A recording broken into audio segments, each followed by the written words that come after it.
Hello everyone, I am Rosan Sikuya. I'm your new teacher for today. So before we start, may I request Rofami Sikuya to lead a prayer. Good morning, class. Good morning, teacher. You may now take your seat. Thank you, ma'am. What is our lesson yesterday? It's about pronoun. Very good. So what is pronoun?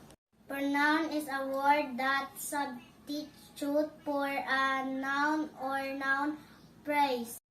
What are the examples of pronoun?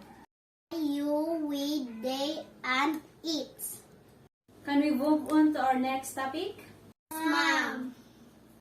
Now, I will divide the class into 4. So each group will pick a piece of paper and answer the question written in the paper. Look at the underlined words inside the paper.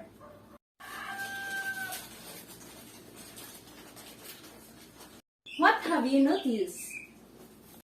Interrogative, ma'am. Asking question.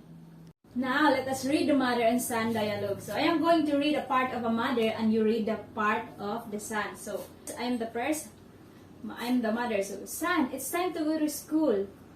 I know, ma'am, but I don't like school. I know what you mean, dear, but I want you to graduate. Why do I have a graduate? What's the point? I know what you mean, dear, but it seems to me that it's better to graduate than not. So, many people who studied hard at school and got good grades become successful. Like who? Well, let's see, for example, big company presidents, prime ministers, famous baseball players, and actors. What did they learn in the school? I'm not sure, son, but they studied hard. You don't know, mother, do you? Dear, what do you want to be when you become an adult? Don't know. Want to be kind, loved by everybody. I know what you mean, but in order to have them, you need to study hard. What do I have to study for that? I'm not sure, son. Let me think. I have a great idea. Talk to your teacher next time to see her. Okay, I will. What do you observe about the dialogue? The son is always asking questions to his mother. Very good. Now, what do you think about our lesson for today? It's about asking question, mom. Alright, let's find out. What is interrogative pronoun? Kindly read. Interrogative pronouns are pronouns that ask questions. Examples of these are what, who, which, how, why, when, and where. There are begin the question. Interrogative pronouns are what. So what is asked for persons, animals, things in general. So example, what's the point? What?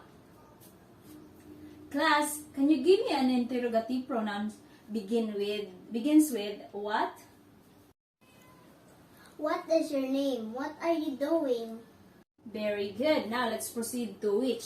So which is asked for person, animals, and things from a limited numbers. So for example, which is pet would you like to have? Dog or cat? Class, can you give me an interrogative pronouns begins with which? Which color do you want? Which country you want to visit? Now let's proceed to who. So who is asking for person. So example, who is she talking to? So now, class, can you give me an interrogative pronouns begins with who? Try, ma'am. Who is your sister? Who are you? Very good. Now let's proceed to where. So where is asked for places. For example, where is my money? Where is my mother? Where is your mother's brother? So, can you give me an example interrogative pronoun which begins where? Very good. Now, let's proceed to why. So, why is asked for a reason. So for example, why do I have to graduate? So can you give me an interrogative pronouns begin with why? Why are you late? Very good. Now let's proceed to how. So how is asked for step or instruction. So for example, how did you do that? How to bake a cake. So can you give me an example which starts with how? Mom, how are you doing? Again, what are the 7 interrogative pronouns? What, why, where, who, when, which, how. So what are uses in asking question? Interrogative pronouns, ma'am.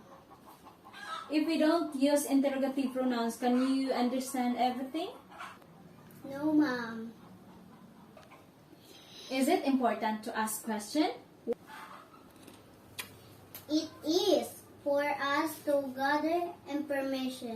So is interrogative pronouns used in our daily lives? Yes, it is. To understand and think what we want to know. Now, I've prepared an assessment here, so you should fill in the blanks with proper interrogative pronouns to complete each sentence below. So choose the proper interrogative pronouns in the box. I'll give you 10 minutes to do it.